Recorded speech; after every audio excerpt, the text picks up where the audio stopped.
നമസ്കാരം. സൂര്യ ടിവിയുടെ എല്ലാ പ്രിയപ്പെട്ട പ്രേക്ഷകർക്കും സെല്ലുലോയിഡിലേക്ക് സ്വാഗതം. സുരേഷിന്റെയും സുമലതയുടെയും ഹൃദയഹാരിയായ പ്രണയകഥ എന്ന സിനിമയുടെ വിശേഷങ്ങളുമായിട്ട് ഇന്ന് എന്നോടൊപ്പം ജോയിൻ ചെയ്തിട്ടുള്ളത് നമ്മുടെ എല്ലാവരുടെയും പ്രിയപ്പെട്ട രാജേഷ് ഏട്ടനും ചിത്ര ചേച്ചിയാണ്, സുരേഷും സുമലതയും. സോ രണ്ടുപേർക്കും വെൽക്കം ടു സെല്ലുലോയിഡ്. ഈ സിനിമയുടെ ഒരു ഭാഗം നമ്മൾ ഇതിനു മുമ്പ് കണ്ടിട്ടുള്ളതാണ്, ചാക്കോച്ചൻ അഭിനയിച്ച എന്നാ താൻ കേസുകൂട് എന്ന് പറയുന്നത്. അപ്പോൾ അതിൻ്റെ ഒരു സ്പിൻ ഓഫ് ആയിട്ട് വന്നിരിക്കുകയാണ്. മലയാളത്തിൽ നമ്മൾ അധികം കണ്ടിട്ടില്ലാത്തൊരു സംഭവമാണ് ഈ സ്പിൻ ഓഫ് എന്ന് പറയുമ്പോൾ. അപ്പോൾ അതിൽ നിങ്ങൾ രണ്ടുപേരും ഒരു നായകനും നായികയായിട്ട് എത്തിയിരിക്കുകയാണ്. രണ്ടുപേരും നായകനും നായികയാവുന്ന ആദ്യത്തെ സിനിമ കൂടിയാണ് ഇതല്ലേ? അത് എത്രത്തോളം സ്പെഷ്യലാണ്? ഭയങ്കര സ്പെഷ്യലാണ്. ഇങ്ങനൊരു സിനിമ ഉണ്ടാവും എന്ന് വിചാരിച്ചല്ല. ആ സിനിമ വർക്കായി, ആ ക്യാരക്ടേഴ്സിന് ആൾക്കാർക്ക് ഇഷ്ടപ്പെട്ടു. അപ്പോൾ ഇങ്ങനൊരു സ്പിൻ ഓഫ് ആലോചനയും കൂടി വന്നു. പിന്നെ കുഞ്ഞു സിനിമയായിരിക്കും എന്നൊക്കെ വിചാരിച്ചിട്ടാണ് എല്ലാവരും തുടങ്ങിയത്. പക്ഷേ വലിയൊരു സിനിമയായി മാറി എന്നല്ലേ? അപ്പം hearty congratulations on that. Thank you. Chithra ചേച്ചീനെ കാണുമ്പോൾ എനിക്ക് ഭയങ്കര ഒരു പ്രൗഡ് ഫീലിംഗ് തോന്നുകയാണ്. കാരണം ഒരു സിനിമയിൽ ചെറിയൊരു വേഷം ചെയ്തു വന്ന് സിനിമയിൽ അങ്ങനെ വലിയ വലിയ കണക്ഷൻസ് ഒന്നും ഇല്ലാതെ ഇപ്പം നായിക സ്ഥാനത്തേക്ക് എത്തിയിരിക്കുകയാണ്. അതെന്തെങ്കിലും തരത്തിലുള്ളൊരു ടെൻഷനൊക്കെ മനസ്സിൽ കൊണ്ടുവരുന്നുണ്ടോ? കാരണം സുമലതേനെ ഞാൻ പോലും വിചാരിക്കാതെ ആൾക്കാർ ഭയങ്കരമായിട്ട് ഇഷ്ടപ്പെട്ടു. വലിയൊരു ഉത്തരവാദിത്വം പോലെ ഉണ്ട് ഈ ഒരു സിനിമ ചെയ്യുന്ന സമയത്ത്. അപ്പോൾ ആൾക്കാരിൽ ഒരിക്കലും ആ സ്നേഹം കുറയാൻ പാടില്ല എന്നുള്ള ഒരു ചിന്താഗതിയോടെയാണ് ആ സിനിമ ചെയ്തു തുടങ്ങിയിട്ടുള്ളത്. അതുകൊണ്ട് തന്നെ ആ സിനിമേൻ്റെ ഫസ്റ്റ് ഷോട്ട് മുതൽ ലാസ്റ്റ് ഷോട്ട് വരെ ഭയങ്കര ടെൻഷനിലാണ് ചെയ്തത്. പിന്നെ ആ ഒരു ഇഷ്ടം നമ്മൾ ഒരുപാട് ഈ മീനാക്ഷി പറഞ്ഞ പോലെ ഒരുപാട് എക്സ്പീരിയൻസ് ഒന്നുമില്ല. പക്ഷെ അതെല്ലാം രതീഷ് ചേട്ടൻ്റെ ഒരു ബലത്തിൽ, ഇതുപോലെ രാജേഷ് ചേട്ടൻ്റെയും ആ ഒരു ക്രൂവിൻ്റെയും ബലത്തിൽ നന്നായിട്ട് ചെയ്യാൻ പറ്റി എന്നാണ് ഒരു വിശ്വാസം. Okay. So as A beginner, അതായത് ഒന്ന് രണ്ട് ഫിലിംസ് ഇതിനു മുമ്പ് ചെയ്തിട്ടുള്ളൂ എന്നുള്ളൊരു രീതിയിൽ ആസ് എ ബിഗിനർ ഇപ്പോൾ രാജേഷ് ഏട്ടനും രതീഷ് ഏട്ടനൊക്കെ എത്രത്തോളം ഹെൽപ്പ് ചെയ്തിരുന്നു ത്രൂ ഔട്ട് ദ പ്രോസസ്? ആ ഡയലോഗ് ഉള്ള പോലെ തന്നെ എല്ലാവരും ഭയങ്കര കെയറിങ് ആണെന്ന് പറയേണ്ടി വരും. എല്ലാവരെയും സപ്പോർട്ട് തന്നെയാണ്. കാരണം ഒരു ഫിലിമുമായിട്ട് ബന്ധപ്പെട്ട ടേംസോ കാര്യങ്ങളോ ഒരു കാര്യങ്ങളും അത്രയൊന്നും അറിയില്ല. ഇപ്പോഴും എല്ലാം പഠിച്ച് ഇരിക്കുന്നതല്ല പറഞ്ഞത്. എന്നാലും ഒരുപാട് പിന്നെ ആകെയുള്ളൊരു ബലം എന്ന് വെച്ചാൽ നമ്മളെ സ്ലാങ് മാത്രമാണ് ഉള്ളത്. ബാക്കിയൊക്കെ എന്നെ സംബന്ധിച്ചിടത്തോളം പുതിയ എക്സ്പീരിയൻസാണ്. അപ്പം ഇവർ തന്നെയാണ് എൻ്റെ സപ്പോർട്ട്. ഇവർ തന്നെയാണ് ഓരോ കാര്യങ്ങളും മൈന്യൂട്ട് കാര്യങ്ങളും പറഞ്ഞിരുന്നത്. നമ്മളെ ആ ഒരു റീല് കണ്ടില്ലായിരുന്നോ, ഒരു രതീഷേട്ടൻ ഒരു ചെറിയൊരു എക്സ്പ്രഷനൊക്കെ പറഞ്ഞു തരുന്നത്. അപ്പോൾ അതുപോലെ ഓരോ കാര്യങ്ങളും ഇവരൊക്കെ തന്നെ പറഞ്ഞു തന്ന് അങ്ങനെ ചെയ്തെടുത്തു. അങ്ങനെ നോക്കുകയാണെങ്കിൽ രതീഷ് ചേട്ടനും വളരെ മികച്ചൊരു ആക്ടറാണെന്ന് നമുക്ക് വേണമെങ്കിൽ പറയാൻ പറ്റില്ല. ചേട്ടൻ നിങ്ങൾക്ക് ഓരോ സീനും കാണിച്ചു തന്ന് നിങ്ങളെ കൊണ്ട് ചെയ്യിപ്പിക്കുന്ന ഒരു ഡയറക്ടറാണോ, അതോ ഇപ്പോൾ സുരേഷ് ചേട്ടനെയൊക്കെ ചേട്ടൻ്റെ കയ്യിലേക്ക് അങ്ങ് ലൈക്ക് ഈസി ആയിട്ട് അങ്ങ് ഏൽപ്പിച്ച് നിങ്ങൾക്ക് ഇഷ്ടമുള്ള പോലെ പെർഫോം ചെയ്തെന്ന് പറയുന്ന ഒരു ഡയറക്ടറാണോ അദ്ദേഹം? അത്യാവശ്യം സ്വാതന്ത്ര്യം തരുന്നൊരു കുടുംബമാണ്. പക്ഷേ എന്താ, ഞങ്ങൾ ചില സ്പെസിഫിക് ആയിട്ട് വേണ്ടി വരുന്ന ചില സാധനങ്ങളിലേക്ക് രതീഷ് ചേട്ടനൊന്ന് എങ്ങനെയാണെന്ന് കാണിച്ചു തരുന്നത്. ഒരു എക്സാമ്പിൾ ഇപ്പൊ കണ്ടില്ലേ, കണ്ണുകൊണ്ട് ചില പിന്നെ ഇതൊക്കെ കാണിക്കാനുണ്ടാവും. പിന്നെ എന്നോട് ചെറിയ ചിരി, ഒരു ചിരി, ഈ സാധനമൊക്കെ അന്ന് അതിലിട്ട് തന്നത് അദ്ദേഹമായിരുന്നോ? ഇങ്ങനെ അല്ല, അത് നമ്മളിങ്ങനെ ഓരോന്നിങ്ങനെ ട്രൈ ചെയ്ത് വരുമ്പോ അറിയാതെ വന്നു പോയതാ. അത് പിന്നെ അത് നന്നായി ആൾക്കാർ ഏറ്റെടുത്ത. ഇത് ഇങ്ങനെ സ്പെസിഫിക് ആയിട്ട് എന്തെങ്കിലും രതീഷേട്ടന് വേണ്ടി വരും, അത് നമ്മളെ കൊണ്ട് ചെയ്തൊക്കെ കാണിച്ചു തരും. പിന്നെ പുള്ളി നല്ല ആക്ടറാണ്, എല്ലാ സിനിമയിലും അഭിനയിച്ചിട്ടുണ്ട്, ഇതിലും അഭിനയിച്ചിട്ടുണ്ട്. നിങ്ങൾ രണ്ടുപേരും ഒരേ നാട്ടുകാരാണ്. അപ്പം ആ ഒരു ഭാഷേനെ വെച്ചിട്ടുള്ളൊരു ഫിലിമും കൂടെയാണ് നിങ്ങൾ നായകനും നായികയായിട്ട് വരുന്നത്. അത് കുറച്ചൊരു ഇരട്ടി മധുരമേകുന്ന ഒരു കാര്യമാണെന്ന് വേണമെങ്കിൽ നമുക്ക് പറയാൻ പറ്റൂല്ലേ? അത് തീർച്ചയായിട്ടും ഇരട്ടി മധുരം തന്നെ. കാരണം നമ്മളെ പോലെയുള്ള ആ ഒരു മലബാർ അതിൽ നിന്ന് ഒരുപാട് സ്ഥലങ്ങളെ എക്സ്പ്ലോർ ചെയ്യുന്നുണ്ട്. അതുപോലെ ഇപ്പം നമ്മുടെ ഈ സ്ലാങ്ങും എല്ലാവരും ഇഷ്ടപ്പെട്ടു തുടങ്ങി. ഒരു സമയത്ത് നമ്മൾ സംസാരിക്കുന്നത് ആർക്കും മനസ്സിലാവാനൊന്നും കുറച്ച് വിഷമമായിരുന്നു. ഇപ്പം അത് ഇഷ്ടപ്പെടാൻ തുടങ്ങി. അപ്പം അതിൻ്റെ ഒരു സന്തോഷമുണ്ട് എന്തായാലും. ഈ ഒരു സിനിമയുടെ ട്രെയിലറും പാട്ടും എല്ലാം കേട്ടപ്പോൾ മൊത്തത്തിൽ ഒരു ഡ്രാമ സെറ്റപ്പിൽ വരുന്നൊരു ഫിലിം പോലെ നമുക്ക് തോന്നിയിരുന്നു. സോ എന്താണ് ആക്ച്വലി ലൈക്ക് ഒരു ലവ് സ്റ്റോറി ആണെന്ന് നമുക്കറിയാം, പക്ഷെ ഒരു നാടകത്തിൻ്റെ ടേസ്റ്റ് എവിടെയൊക്കെയോ വരുന്നത് നമുക്ക്.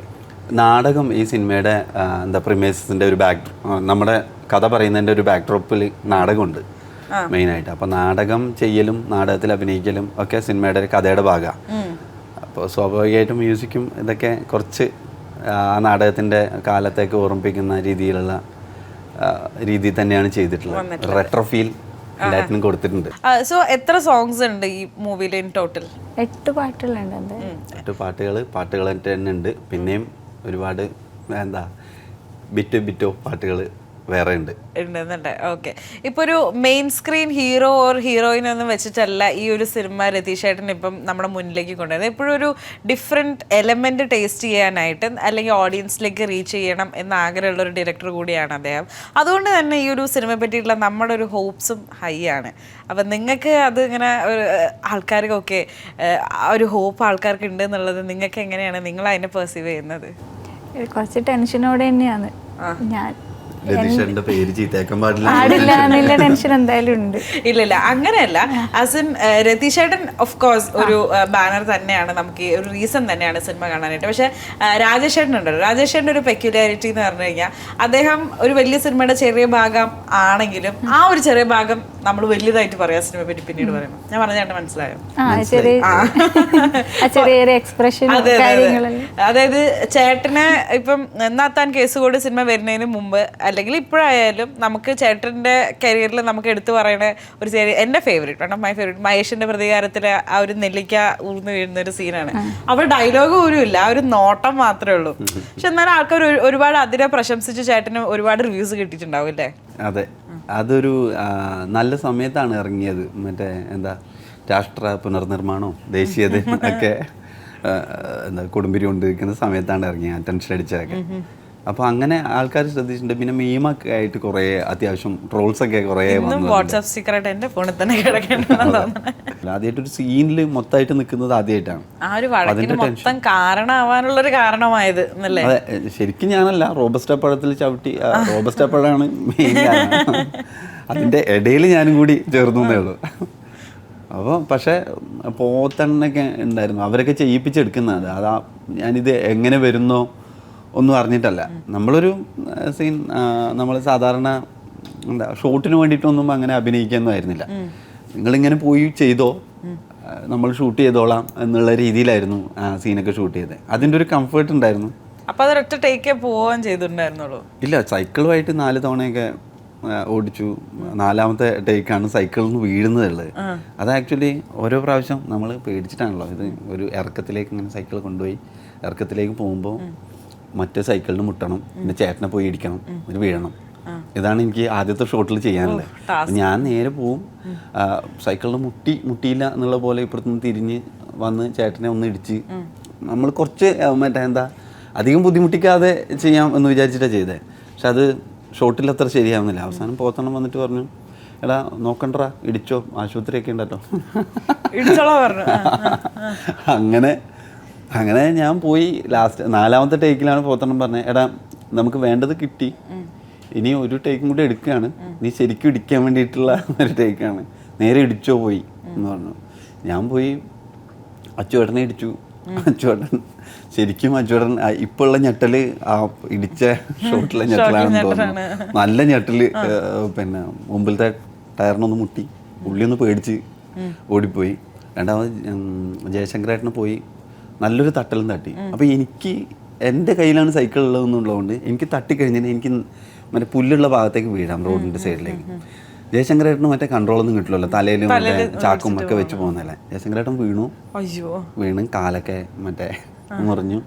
ഞാൻ അഭിനയിച്ച് വീണ് കഴിഞ്ഞ് തിരിച്ചിങ്ങനെ നോക്കുമ്പോഴേക്ക് ജയശങ്കരേട്ടൻ മറ്റേ കാലിൽ മൊത്തം തൊലിയൊക്കെ പോയിട്ട് ശരിക്കും ചോരയൊക്കെ ഒഴുകിയിട്ട് എന്നെ ഇങ്ങനെ നോക്കിയിട്ട് ഇങ്ങനെ നിൽക്കുക. അപ്പം ഞാൻ നിന്ന് കഴിഞ്ഞപ്പോൾ അയ്യോ സോറി ചേട്ടാ, ഞാൻ കയ്യിൽ നിന്ന് പോയി എൻ്റെ. അപ്പോൾ ചേട്ടൻ പറഞ്ഞു, അയ്യോ എന്തിനാണ് കട്ട് ചെയ്തിട്ടുണ്ടായിരുന്നില്ല, നമുക്ക് ചെയ്താൽ മതിയായിരുന്നല്ലോ. പുള്ളിയൊക്കെ എക്സ്പീരിയൻസ് ഉള്ള ആക്ടർ ആയതുകൊണ്ട്, പുള്ളി ആയതുകൊണ്ട് പക്ഷെ എന്നെ ഒന്നും പറഞ്ഞില്ല. സേഫായിട്ട് പോയി. അത്യാവശ്യം ചോര കണ്ട് തുടങ്ങിയതാ. അപ്പൊ ആ ഒരു അതുകൊണ്ട് അല്ലേ, അപ്പൊ അതുകൊണ്ട് ഇനി വെച്ചിട്ട് കയറ്റട്ടെ എന്ന് ആശംസിക്കുന്നു ചേട്ടാ. ആവട്ടെ. ഞാൻ ആ ഒരു എറയിൽ സ്റ്റക്കായി പോയി. എന്റെ മനസ്സിലല്ലേ ഓട്ടോയിൽ തന്നെ ആക്സിഡന്റ് ആക്കാൻ നോക്കിയേ ചോര കൊണ്ട് തുടങ്ങി ചേട്ടൻ. അപ്പൊ ഇതിങ്ങനെ ആരെങ്കിലും അപ്പൊ ആലോചിക്കണേ, രാജേഷേട്ടൻ ഏതെങ്കിലും സിനിമയിൽ ആരെങ്കിലും വീഴ്ത്താണെങ്കിലോ എന്തെങ്കിലും ഒരു വണ്ടിയിൽ എന്തെങ്കിലും ഒരു ഇത് കാണിക്കണ സിനിമ ഹിറ്റായിരിക്കും. അതെ, രാജേഷേട്ടൻ ഉണ്ടായാൽ മതി. എല്ലാ സിനിമയിലും എന്തെങ്കിലും ഒരു ആക്സിഡന്റ് ഉണ്ടാക്കേണ്ടതാണ്. ഇനിയിപ്പോ വലിയ ഹീറോ ഒക്കെ ആയി കഴിയുമ്പോഴേ ആക്സിഡന്റ് സീനില്ല എഴുതി ചേർക്കണം എന്ന് വേണമെങ്കിൽ ചേട്ടന് പറയാന്നല്ലേ. ചേട്ടനൊരു കാസ്റ്റിംഗ് ഡയറക്ടർ ആയിരുന്നല്ലേ ഇപ്പം ഈ ഒരു ഹോൾ ലൈക്ക് ആക്ടർ ആകുന്ന ഈ ഒരു മൂവീസ് ഒക്കെ ചെയ്യുന്നതിന് മുമ്പ്. അപ്പം ഇതേപോലെ സാധാരണക്കാരിൽ നിന്നും ടാലന്റഡ് ആയിട്ടുള്ള ആൾക്കാരെ തപ്പിയെടുക്കുന്ന ഒരു കഴിവ് അതെങ്ങനെയാന്ന് ചേട്ടാ അതിന്റെ സീക്രട്ട്? ഇപ്പൊ ചിത്രയോട് സംസാരിച്ചു നോക്ക്, ആ ടാലന്റ് നമുക്ക് മനസ്സിലാവും. എന്നെ മാത്രല്ല എന്നല്ലേ ചോദിച്ചേ ടാലന്റഡ് ആയിട്ടുള്ള ആൾക്കാര്. അതിന് ചേച്ചി പേടും. പക്ഷേ അതാ ഞാൻ ഉദാഹരണം പറഞ്ഞ ഇപ്പൊ ചിത്രയോട് സംസാരിച്ചു നോക്ക്, ആ ടാലന്റ് നമുക്ക് മനസ്സിലാവും. അപ്പൊ തന്നെ അങ്ങ് സെലക്ട് ചെയ്യാന്നുള്ള, വേറെ അതിൽ ടെക്നിക്കൊന്നുമില്ല. ഇല്ല. നമ്മൾ എൻ്റെ ഈ കാസ്റ്റിംഗ് സാധാരണ ഡയറക്ടർക്ക് വേണ്ടിയിട്ടാണ്. അപ്പോൾ പുള്ളിയുടെ മനസ്സിൽ എന്തൊക്കെയാണുള്ളത് എന്നുള്ളതിനെ കുറിച്ചിട്ട് ഒരു ബേസിക് ധാരണ നമുക്ക് ആദ്യം കിട്ടും.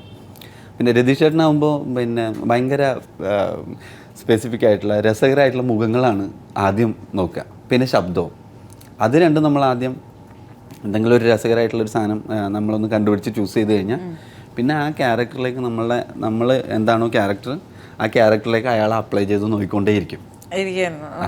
അങ്ങനെ ഇപ്പം ചിത്ര ചേച്ചിക്ക് അറിയുമായിരുന്നു ഇദ്ദേഹം സെലക്ട് ചെയ്ത് കഴിഞ്ഞപ്പം, അതായത് ചിത്ര ചേച്ചിനെ ഓഡിഷൻ ചെയ്തത് രാജേഷേട്ടൻ തന്നെയാണ്, രാജേഷേട്ടൻ്റെ പേരായിട്ട് ചെയ്യാനാണെന്ന്? ഇല്ല, ഞാൻ ഓഡിഷന് രാജേഷേട്ടനെ ഇരിക്കുന്നത് പോലും ഞാൻ അറിയില്ലേ. ഇപ്പൊ മീനാക്ഷി പറഞ്ഞ പോലെ ആ ഒരു സീനില്ലേ മഹേഷിന്റെ പ്രതികാരം, ഞാൻ ഭയങ്കര സീരിയസ് ആയി ഓഡീഷന് പോയി കേറിയതേ കാണുന്ന രാജേഷ് ചേട്ടനെയാണ്. അപ്പൊ തന്നെ എനിക്ക് ഭയങ്കര ആ ക്യാരക്ടർ വിചാരിച്ച് ഭയങ്കരമായിട്ട് ചിരി വന്നു. പിന്നെ അത് പുറത്ത് കാണിക്കാതെ സീരിയസ് ആയിരുന്നു. ഞാനാണെന്നുണ്ടെങ്കിൽ മറ്റേ കാസ്റ്റിംഗ് എനിക്കാണെങ്കിൽ ആ സീൻ ഓർമ്മ വന്നത്. അതിന് അവരെ നേരിട്ട് കണ്ട ഒരു എക്സൈറ്റ്മെന്റും ഉണ്ട്. അപ്പൊ രാജേഷിന്റെ പേരൊന്നും എനിക്കറിയില്ല, രാജേഷേട്ടൻ കാസർഗോഡുകാരനാണെന്നും എനിക്കറിയുന്നുണ്ടായില്ല. അപ്പോൾ ലാസ്റ്റ് ഇറങ്ങി വരുമ്പോൾ ഈ ഓഡിഷന് കിട്ടിയോ ഇല്ലയോ എന്നല്ല എൻ്റെ വലിയൊരു സന്തോഷം, ഇയാളെ കാണാൻ പറ്റി, സംസാരിക്കാൻ പറ്റി എന്നല്ലേ. ഇറങ്ങി ആ സിനിമയിലില്ലേ ആളെ എന്ത് പേര് എന്നെല്ലാം ചോദിച്ച് അങ്ങനെ പരിചയപ്പെട്ട് ഷെയ്ക്കാനും കൊടുത്ത് വന്നതാണ്. അപ്പോൾ രാജേട്ടൻ ആ വിളിക്കാം സീരിയസ് ആയിട്ട് എന്നെ വിളിച്ച സമയത്ത് ഞാൻ ചോദിച്ചു എന്നെ മാറിയിട്ടൊന്നുമില്ലല്ലോ എന്ന് ചോദിച്ചു. എന്നെ തന്നെയല്ലേ വിളിച്ച. ഇത് എപ്പോഴും പറയുന്നത് തന്നെ ഞാൻ, അത് കാരണം എനിക്ക് കിട്ടുന്നില്ല യാതൊരു ഉറപ്പുമില്ല, അതുകൊണ്ട് ഞാൻ ചോദിക്കുന്നത് ഇത് എന്നെ വിളിച്ച തന്നെയാണോന്ന് ചോദിച്ചു. രണ്ടാമത് ഞാനായിരുന്നില്ല ആദ്യം, സുരേഷൻ വേറെ. ഞാൻ രണ്ടാമത് ഷൂട്ടിന് മുമ്പ് ഞാൻ ചിത്രയോട് പോയി പറഞ്ഞു, ഞാനാണ് കേട്ടോ സുരേഷനായിട്ട് അഭിനയിക്കുന്നത്. അല്ല ഞാൻ അങ്ങനെയല്ലല്ലോ പറഞ്ഞു, തമാശ എന്നൊക്കെ പറഞ്ഞിട്ട് എന്നെ കുറച്ച്. എന്നിട്ട് ഞാൻ സുരേഷനായിട്ട് വന്നിട്ട് ചിത്ര ചിരി നിർത്തുന്നില്ല. അതെ, അതുവരെ മറ്റേ അത്ഭുതമൊക്കെ പോലെ നിങ്ങൾ തമാശ പറയല്ലേ, നിങ്ങളൊന്നും അല്ല എന്നൊക്കെ പറഞ്ഞു. ഇവരാരൊന്നും സത്യം പറയൂല, എപ്പോഴും എന്തെല്ലാം സീരിയസ് ആയിട്ട് ആൾക്കാർ കേട്ടാ അങ്ങനെയല്ല. നമ്മളോട് എന്നോട് പറയുന്നതെല്ലാം ഭയങ്കര സീരിയസ് ആയിട്ട് പറ്റിക്കാൻ വേണ്ടി ഓരോ കാര്യങ്ങൾ പറയും. അപ്പോൾ അതിൽ പെടുന്നതാണ് ഇതെന്ന് വിചാരിച്ചു. കാരണം വേറൊരാളാ ഇത് ചെയ്തിട്ടുണ്ടായിരുന്നു, സുരേഷ് എന്ന് പറഞ്ഞ ക്യാരക്ടർ. അപ്പോൾ ഇത് മാറ്റുന്നതൊന്നും ഇതിൻ്റെ ബാക്കിലുള്ള കാര്യങ്ങളൊന്നും ഞാൻ അറിയുന്നില്ലല്ലോ. രാജേഷ് വെറുതെ തമാശ പറയില്ല, അത് കിട്ടി അയാൾക്കുള്ളായിരുന്നു എൻ്റെ മനസ്സിലുണ്ട്. ഇവരെല്ലാം പെയറായിട്ട് ചെയ്യണമെന്നുള്ള സന്തോഷം എന്തായാലും ഉണ്ടാവില്ലേ. അപ്പോൾ അതുണ്ട്. പക്ഷേ ഞാൻ പറഞ്ഞു രാജേഷ് വെറുതെ തമാശ ആ സത്യം എന്നെല്ലാം പറഞ്ഞ് എന്നോട് പറഞ്ഞു. ഞാൻ വിശ്വസിച്ചിട്ടൊന്നുമില്ല. പിന്നെ ആദ്യം വന്ന രൂപത്തിലല്ല, കുറച്ച് കഴിയുമ്പോൾ ഗെറ്റപ്പ് കാണുമ്പോൾ പിന്നെ കുറേ ചിരിച്ചാ. നമ്മൾ ആദ്യത്തെ സീൻ ഇതായിരുന്നു, ആ ഓട്ടോയിൽ പോകുന്ന ഭയങ്കര കളർഫുള്ളായിട്ട്. അതായത് കോസ്റ്റ്യൂമാണ് രണ്ടുപേരുടെ വേഷത്തിനെ എടുത്ത്, എസ്പെഷ്യലി രാജേഷേട്ടന്റെ കോസ്റ്റ്യൂമാണ് എടുത്ത് പറയാനുള്ളത്. അത് ഈ സിനിമയിലും ആ ഒരു സംഭവം അതേപോലെ തന്നെ മെയിൻറ്റെയിൻ ചെയ്തിട്ടുണ്ട്. എസ്പെഷ്യലി 3 കാലഘട്ടം അതൊക്കെ മേലെ ആണല്ലേ. അതിൽ ലിജിയും സുജിത്തും ഭയങ്കരമായിട്ട് ഫാഷൻ കുറച്ച് ഞങ്ങള് സുരേഷനും സുമലതയും ശ്രദ്ധിക്കുന്ന ഏരിയ. അല്ല, സുമലതേനെക്കാളും സുരേഷ് എന്നായിരിക്കും പറയേണ്ടത്.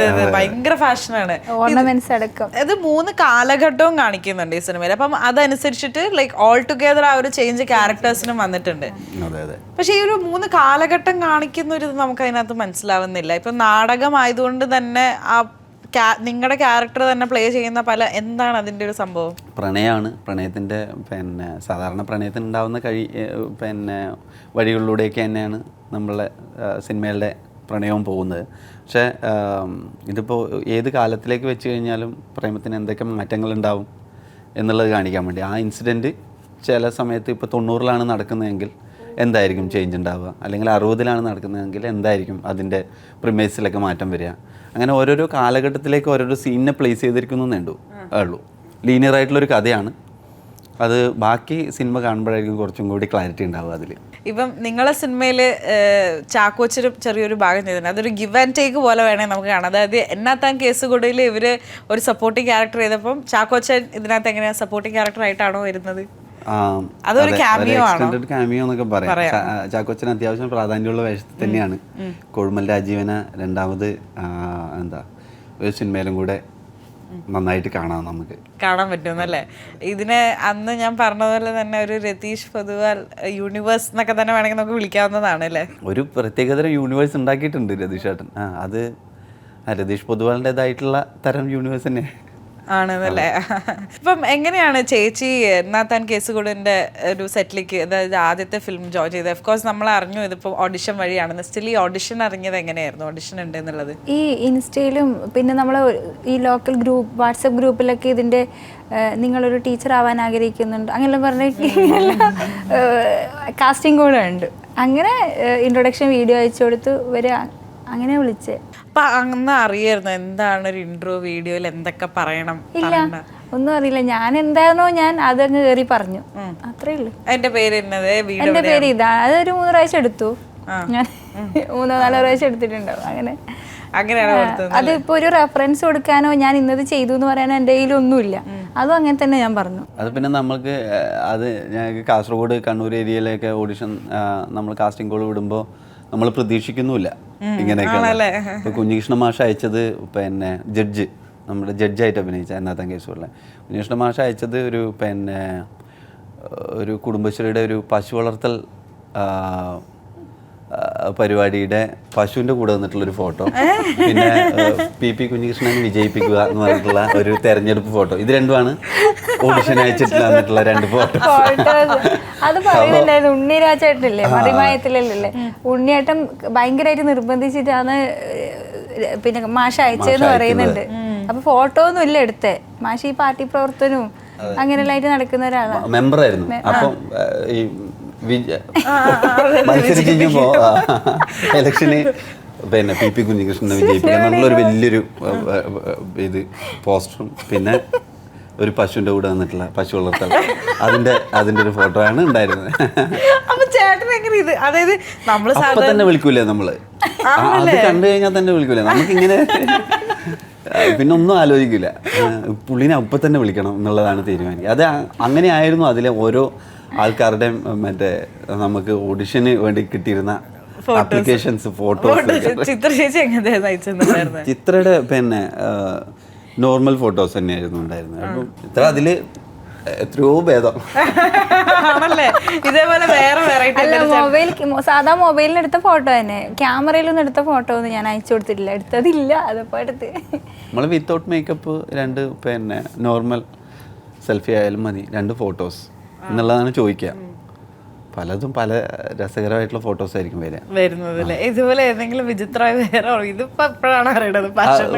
പല ആൾക്കാർ ഇൻട്രോ ഒക്കെ വീഡിയോ സിനിമക്ക് പേര് പറയണ്ട, അപ്പം രാജേഷ് സിനിമക്ക് വിളിക്കണം, താങ്ക് യു, ഇത് മാത്രമായിട്ട് അങ്ങനെ ഇങ്ങനെയൊക്കെയുള്ള ഇൻട്രോ വീഡിയോ ഒക്കെ ഉണ്ട്.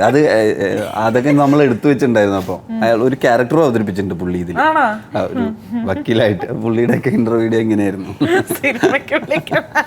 സിനിമയ്ക്ക് വിളിക്കണം, താങ്ക് യു, അത്ര ഉണ്ടാവുള്ളൂ. അപ്പൊ എന്തായാലും ആ സിനിമ ചാക്കോച്ചൻ മാത്രമേ ഉള്ളൂ ഇതിനകത്ത് നമുക്ക് കാണാൻ പറ്റുന്നത്. പിന്നെ അത് നിങ്ങളുടെ ഒരു ലോകമാണ് അല്ലേ, പ്രണയകഥയിലുള്ളത്.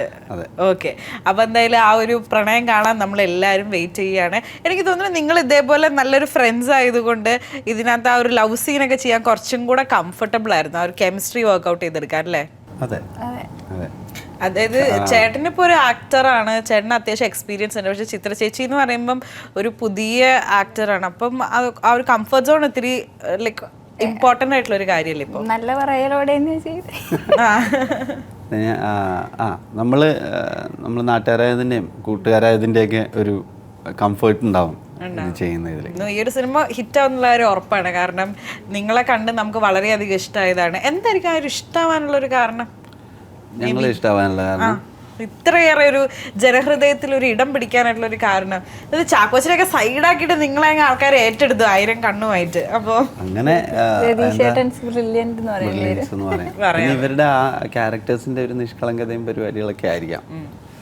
അങ്ങനെ തന്നെ ആയിരിക്കും തോന്നുന്നു ഇതും. അങ്ങനെ തന്നെ ആവട്ടെ ഇതും. അപ്പോൾ എന്തായാലും നമ്മുടെ സ്വന്തം സുരേഷ് ഏട്ടനും സുമലത ടീച്ചർക്കും all the very best. Good luck ചേട്ടാ. Thank you. സിനിമ നല്ല ഹിറ്റാ. See you.